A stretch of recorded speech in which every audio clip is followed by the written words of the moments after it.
أيها الذين آمنوا اتقوا الله ولتنظر نفس ما قدمت لغد واتقوا الله إن الله خبير بما تعملون صدق الله العظيم. میرے محترم دوستوں، گزشتہ ہفتے تک ہم ماہ مبارکہ کے مبارک لمحوں سے مستفید ہو رہے تھے. اس کے مبارک لمحوں میں اللہ کی مختلف عبادتیں کر کے ہم اللہ کو راضی کرنے کی کوشش میں لگے تھے. اللہ کے عذاب کے خوف سے، اس کے عذاب سے بچنے کی خاطر مختلف اعمال کر کے ہم اپنے آپ کو اللہ کے عذاب سے بچا رہے تھے. یکایک وہ لمحے ختم ہو گئے، وہ ساعتیں رخصت ہو گئی، وہ ایام، وہ مہینہ ہم سے رخصت ہو گیا. امت مسلمہ کے حالات میں ہم عجیب سا تضاد دیکھ رہے ہیں.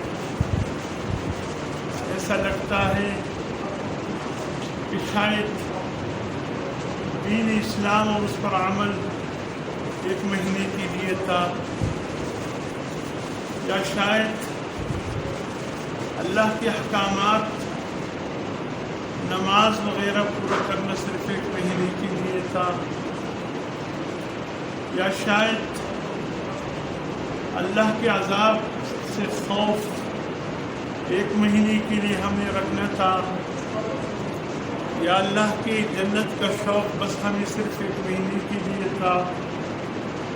اب رمضان رخصت ہوا، عبادتیں بھی رخصت ہو گئی، اللہ اور اس کا تعلق بھی رخصت ہو گیا، اسلام اور اس کے احکامات بھی رخصت ہو گئے، ایمان اور ایمان کے تقاضے بھی رخصت ہو گئے. بس اللہ اللہ خیر اللہ.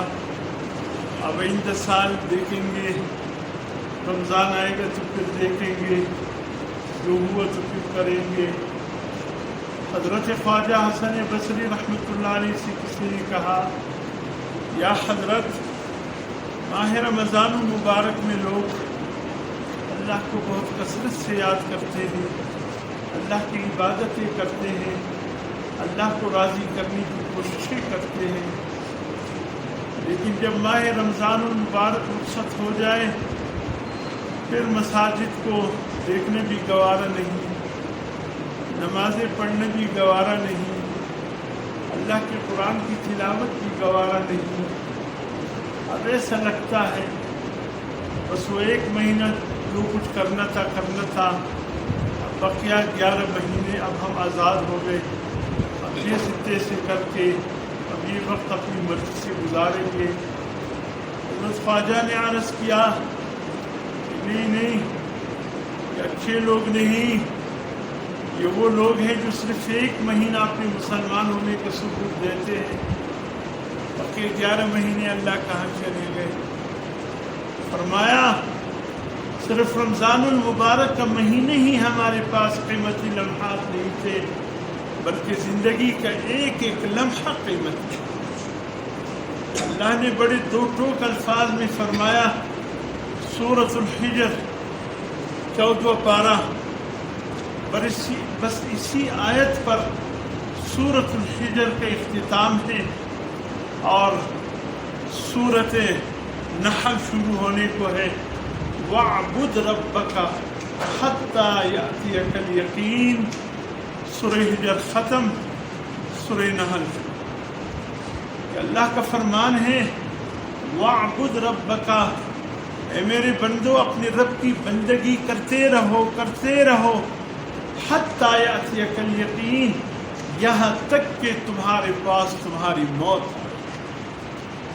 گویا موت تک ہم اللہ کے احکامات کے پابند ہیں، موت تک ہم اللہ کی عبادت کے پابند ہیں، موت تک ہمارا ایک ایک لمحہ قیمتی ہے، ایک ایک سانس قیمتی ہے، ایک ایک دن، ایک ایک رات، ایک ایک گھنٹہ، منٹ اور سیکنڈ قیمتی ہے۔ اس کو عبث گزارنے مت دیجیے، اس کو برباد مت کیجیے، اس لیے کہ یہ وقت کا ایک ہی لمحہ اللہ کی ایک بہت بڑی دولت ہے ہمارا۔ اس لیے میرے محترم دوستو، اللہ بھی باقی، اللہ سے تعلق بھی باقی، ایمان بھی باقی، ایمان کی تقاضے بھی باقی، اسلام اور دین بھی باقی، اسلام اور دین کے احکامات بھی باقی۔ رمضان المبارک جب رخصت ہوا سب کچھ لپٹا کر نہیں لے گیا، جس طرح ہم دری کو، قالین کو لپیٹتے ہیں اور جو اس میں آ گیا سو آ گیا، لپٹ گیا۔ ایسا نہیں ہے رمضان المبارک کا مہینہ کہ جو سب کچھ اس میں لپٹ کر چلا گیا، نہیں، رمضان المبارک نے تو ہمارے دامنوں کو بھر دیا، ہمارے دامنوں کو بھر دیا، وہ سب کچھ ہم پر لٹا کر چلا گیا، سب کچھ ہمارے پاس چھوڑ کر چلا گیا۔ وہ خیرخواہی کا مہینہ تھا، خیرخواہی کے جذبات ہمارے پاس چھوڑ کے گیا۔ وہ ہمدردی کا مہینہ تھا، ہمدردیوں کا ایک سیلاب ہمارے پاس چھوڑ کے چلے گیا۔ وہ قرآن سے معمور اور تلاوت کا مہینہ تھا، قرآن کی دریا بہا کر چلا گیا۔ وہ سب کچھ لے کر نہیں گیا، سب کچھ ہمارے پاس چھوڑ کر چلا گیا۔ قرآن بھی ہمارے پاس، خیرخواہی کی دولت بھی ہمارے پاس، ہمدردی کی دولت بھی ہمارے پاس، اللہ کو بھی ہمارے پاس چھوڑ دیا ہے، کچھ نہیں لے گیا۔ اس لیے میرے محترم دوستو، لا تعلق نہ رہو اپنے رب سے، لا تعلق نہ رہو دین اور دین کے احکام سے، لا تعلق نہ رہو ایمان اور ایمان کی تقاضوں سے، بلکہ ابھی بھی جو ہم نے ماہ رمضان المبارک میں ٹریننگ حاصل کیا ہے، اب اس ٹریننگ کو کرنا ہے۔ یہ دفتر کے کچھ ساتھی کہتے ہیں اسلام آباد جانا ہے، کراچی جانا ہے، لاہور جانا ہے، بھئی کس لیے؟ وہ ہفتے کا ایک ٹریننگ ہے، وہ کرنا ہے۔ اچھا، وہ ٹریننگ کر کے جب آؤ گے تو کیا ہوگا؟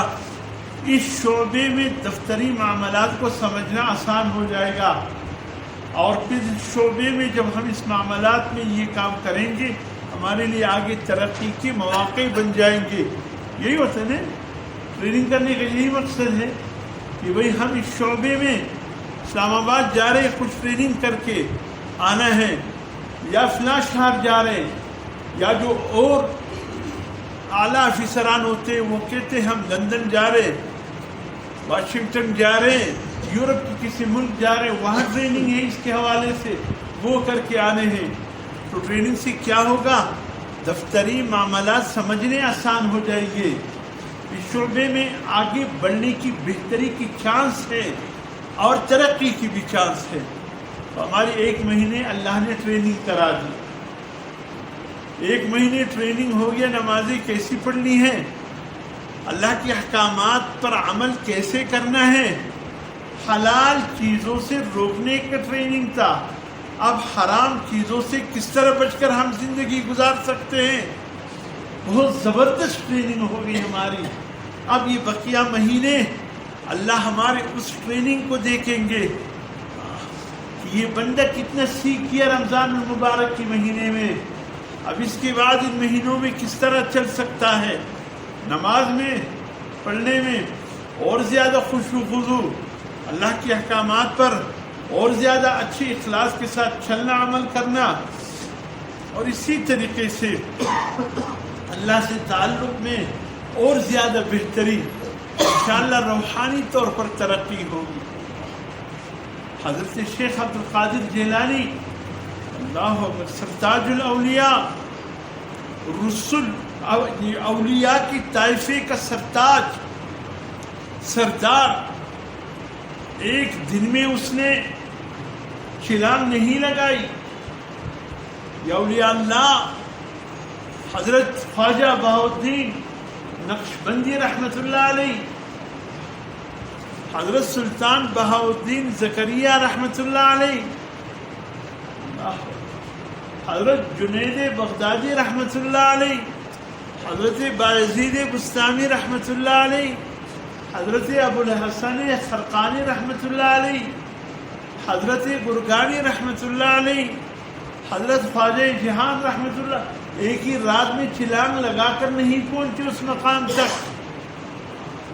اس کے پیچھے ایک طویل عرصے کی محنت ہے، ریاضت ہے، مجاہدے ہیں.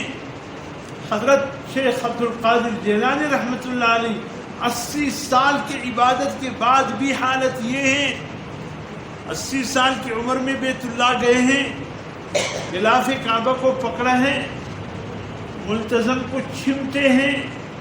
یا اللہ اگر عبد القادر جیلانی کی عبادتیں تیری بارگاہ میں قبول نہیں تو قیامت کے دن عبد القادر کو اندھا کر کے اٹھانا، کہیں اولیاء کی لائن میں عبد القادر جیلانی کو شرمندہ ہونا نہ پڑے کہ عبد القادر ہم تیرے اس طرح لوگوں میں نام لیتے تھے اور تو یوں نکل آیا.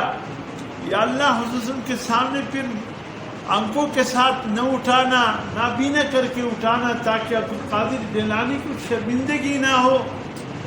اتنے پھر بھی اپنے اوپر یعنی اس قدر یعنی یہ نہیں تھا کہ بس ہو گیا عبد القادر جیلانی پاس ہو گیا، اب کس چیز کی ضرورت نہیں. رات کو اللہ کی عبادت میں تھے، ذکر میں تھے، مجاہدے میں تھے. اچانک بادل کا ٹکڑا اوپر نظر آیا، حیران ہو گئے، دائیں بائیں تو کچھ بھی نہیں، بادل کا ٹکڑا کہاں سے آیا؟ بادل کے ٹکڑے سے آواز آیا تو قادر جاؤ، آج ہم نے تمہاری عبادتیں قبول کر لیے، آج کے بعد تمام حرام چیزیں تیرے لیے حلال ہے. مسکرا کر بادلوں کو دیکھا کہ استغفر اللہ لا حول ولا قوت الا باللہ العلی العظیم. ارے بدبخت، ابھی بھی عبد القادر کو دھوکہ دے رہے ہو. ما تا کہوں مجھو بس ورسے دم بالا خلاص سو بس خدای مقام را کے گرد حرام شانی پما حلال پڑو. عبد القادر جیلانیو اگا اللہ پیجندے اور شئی وہ پیجندے کہ تمہر عبادتوں نے چیز عبد القادر دی. عبد القادر خود تمہر عبادتوں نے نہیں کری، لیکن دا خدای نبیانو چی کری دی، دا خدای پیغمبر چی کری دی. دا غد پار حرام حلال نسو، دا عبد القادر دا پار حرام حلال سو. تا سترا جو دمی دخلے ووتن اعوذ باللہ من الشیطان الرجیم لا حول ولا قوت. اے بدبخت شیطان داتا ہے وسم عبد القادر گمراہ کہے بس دود سو داوریز دود سو دو مختوط ریدا اولی عبد القادر واقعی ستا علم تزما سر اخلاص کرے دویل استغفر اللہ بدبخت وسم حملہ کہے زما خدای زستا اخلاص کرے زما علم نا وی پا عبد القادر دا دویم حملہ سختوا اگا اول دا وریوزو حملہ دمرا سخت نوا دا دویم جستا علم تخلاص کرے دا بیاویل استغفر اللہ لعنت تیوی پتا شیطانا وسمم خراب ہے زما علم چشی دے زما اللہ زخلاص کرے. یہ دوسرا حملہ کہا سخت عبد القادر پر جب پتہ چلے یہ بادل میں تو شیطان آیا ہے. جو چیزیں اتنی بڑی ریاضتوں کے بعد انبیاء کے لیے حلال نہیں ہوئے ہیں حرام، عبد القادر کے لیے حرام حلال ہو گئے.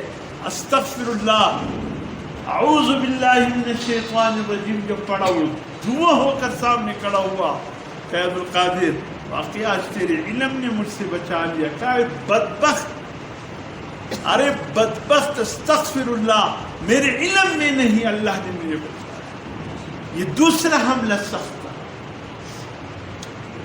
دوسرا حملہ پتہ نہیں کتنے زاہدوں کو اس بدبخت شیطان نے ورغلایا ہو. یہ کوئی آسان نہیں ہے اللہ تک پہنچنا کوئی آسان نہیں ہے.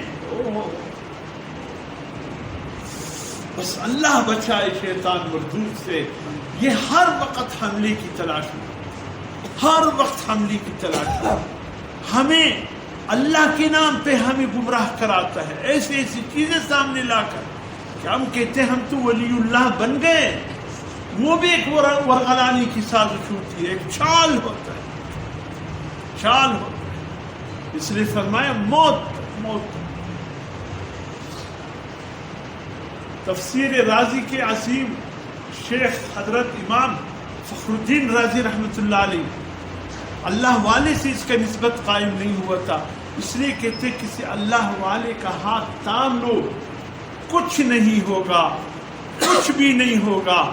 موت کے وقت ایمان کی سلامتی مل جائے گی، اس لیے کہ موت کا حملہ بڑا سخت ہوگا. امام فخر الدین رازی رحمۃ اللہ علیہ کے پاس 100 دلائل تھے اللہ کی وحدانیت پر.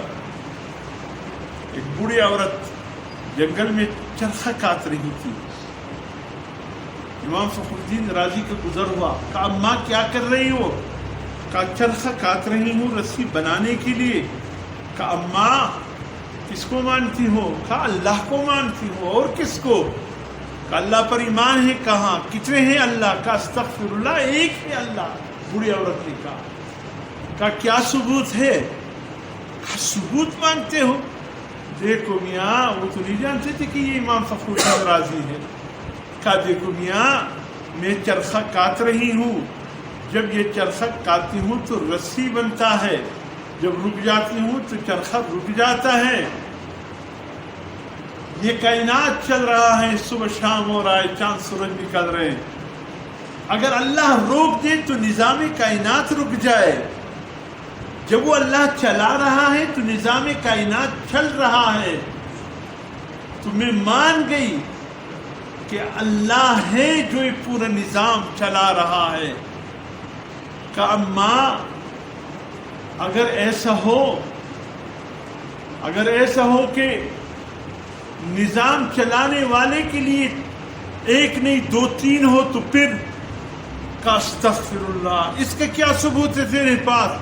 کار خدا کے بندے اگر 1 2 ہوتے تو کہیں رات کہیں دن اور الجاؤ. ایک کہتا میں دن نہ رہا ہوں، دوسرا کہتے نہیں رات، ایک کہتا میں بارش برسانا چاہتا ہوں، دوسرا کہتے نہیں ان کو میں سخت گرمی ان پر لانا چاہتا ہوں. کائنات کا نظام بگڑ جاتا. یہ کائنات جو بہترین انداز میں چل رہا ہے، اس کا مطلب یہ ہے کہ ایک اللہ چلا. امام فخر الدین رازی نے کہا بس بڑی ہے، کیا ان کے ساتھ دلائل کے ساتھ بحث کرنا ہے. خیر جب خود مرنے لگا تاریخ میں آتا ہے کہ اللہ والے تھے، اس کو خادم وضو کرا رہے تھے. آدھے لوٹے میں اس اللہ والے کا وضو ہو جاتا تھا. وہ خادم لوٹا بھر کے لا رہا ہے، وہ اللہ والا ہاتھ دھوئے جا رہا ہے، ہاتھ دھوئے جا رہا ہے، ہاتھ 5واں لوٹا ہاتھ دھوئے جا رہا ہے، 7واں لوٹا ہاتھ دھوئے جا رہا ہے. 10ویں لوٹے تک بات آ گئی اور منہ تک پانی نہیں کیا. اللہ نے حالات منتشف کر دیا. امام فخر الدین کا حال موت کے وقت اللہ نے اس اللہ والے کے سامنے لایا. فخر الدین کے ساتھ اس وقت شیطان کا مناظرہ چل رہا تھا موت کا وقت کہ شیطان آئے، فخر الدین اللہ کتنے ہیں؟ فخر الدین کہہ رہے کہ اللہ ایک ہے. اس نے کہا اللہ 2 ہے. کہا استغفر اللہ. دلیل پہ دلائل دیتے جاتے تھے. یہ چلا گیا، دوسرا آیا، فخر الدین اللہ کتنے ہیں؟ امام فخر الدین نے کہا اللہ ایک ہے. شیطان نے کہا اللہ 3 ہے. 10 تک بات چلی گئی. فخر الدین دلائل دے رہے، 10واں آ گیا نہیں اللہ 10 ہے. بیچ میں کوئی بوڑھا آیا. یہ اللہ والا دیکھ رہا تھا یہ بوڑھا کون ہے، لیکن دور سے اللہ نے دکھا دیا کہ یہ سب سے بڑا شیطان تو یہی اب آیا.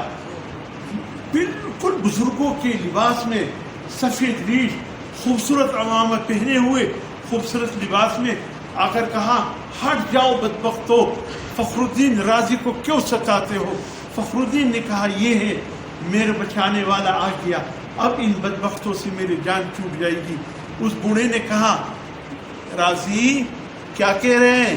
کہا کہ بدبخت 1 2 3 سے شروع کر 10 تک آیا ہے، اور اب وہ کہہ رہا ہے کہ 10 شیطان ہیں. اب میں دلائل پہ دلائل دے رہا تھا کہ آپ آ گئے، چلو اچھا ہوا. کیا ایسے کرتے ہیں؟ نہ آپ کی نہ ان کی بات قرآن سے آؤ صلح کرتے ہیں، فیصلہ کرتے ہیں. قرآن کہتے ہیں وہ صلح خیر، صلح میں خیر ہے. یوں کرتے ہیں نہ آپ کی ایک نہ ان کی 10. 5 خدا پر فیصلہ کر دوں. وہ بوڑھا کہہ رہا ہے امام فخر الدین 5 خدا پر فیصلہ کر دوں، نہ ان کی نہ ان کی، نہ تمہارا ایک خدا نہ ان کا 10 خدا. قرآن سے فیصلہ کرتے، قرآن کے صلح میں خیر ہے. قرآن پر فیصلہ کر دیں، نہ تمہاری نہ ان کی. 5 پر فیصلہ کر دوں. یہاں سے اللہ والا 10واں لوٹے سے ہاتھ دھو رہا تھا، چیخ پڑا فخر الدین وہ بوڑھی عورت بن جاؤ. کہا اللہ کو بے دلیل میں ایک مانتا. امام فخر الدین نے کہا بدبخت ہو تم بھی شیطان آ گئے، میں اللہ کو بغیر کسی دلیل کے ایک مانتا. یہ کہا اور دنیا سے رخصت ہو گیا. اللہ والے نے سکون کا سانس لیا اور فرمایا. خادم نے کہا حضرت کہاں چلے گئے؟ کہاں دور چلا گیا تھا، ایک مومن کی ایمان کو بچانے میں کامیاب. کیا پتا اللہ والے موت کے وقت بھی ان کی کتنے رہنمائی ملتی ہے. شیطان تو اس طرح لبادہ اوڑھ کر آتے ہیں موت کے وقت، ایسے لبادہ. انسان کہتے ہیں کہ بس یہی ہے، یہ مجھے بچا لے گا. آخری لمحات میں بھی ایسے تفسیر رازی لکھنے والے ایمان کو بگاڑ رہا تھا، تقریباً کامیاب ہونے کے قریب ہو گیا تھا، اللہ نے بچا لیا. آمد بھی کہا کیا. اللہ ہم سب کی حفاظت کرے، اللہ ہم سب کی حفاظت. بس میرے محترم ان لمحوں کو غنیمت یہ نہ سمجھو کہ بس رمضان کا رخصت و عبادت ہے. ابھی بھی ہمارے پاس موت تک بہت وقت ہے، بہت لمحے ہیں. اللہ عمل کی توفیق نصیب فرمائے. تمام راتوں پر